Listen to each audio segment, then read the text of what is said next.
বাসায় ঢোকার সময় বাজারে ব্যাগ থেকে একটা ফুলকপি বের করে ভাবির সামনে গিয়ে হাঁটু গেড়ে বসলাম আর বললাম, রমণী, তোমার জন্য হাজার মানুষের ভিড়ে ঠেলাঠেলি করে আর অসংখ্য মানুষের বৃষ্টি ঘামের গন্ধ সহ্য করে নিয়ে আসলাম এই সুগন্ধিবিহীন ফুল।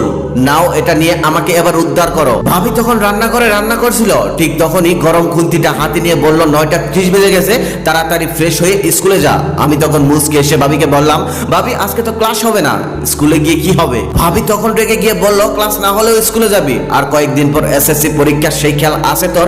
আর যদি আজকে স্কুলে না গিয়ে অন্য কোথাও যাস তাহলে তোর খবর আছে। আমি কিন্তু তোর শিক্ষকের কাছে ফোন করে খোঁজ নিব। স্কুলের পড়া শেখা হয়নি, তাই ভেবেছিলাম আজ আর স্কুলে যাব না, কিন্তু ভাবি যেইভাবে রেগে আছে, আজকে যদি আমি স্কুলে না যাই তাহলে আমার খবর আছে। তাই আমি বাধ্য ছেলের মতো রেডি হয়ে স্কুলে চলে গেলাম। স্কুল শেষে বিকেলে বন্ধুদের সাথে একটু আড্ডা দিয়েছিলাম, তাই বাড়িতে ফিরতে একটু দেরি হয়ে গেল। বাসায় ফিরতেই ভাবি আমার কাছে এসে আমাকে বলল, আজকে দুপুরে টিফিন করতে আসলি না কেন? স্কুল তো বাড়ির পাশে, আসতে তো মাত্র 2 মিনিট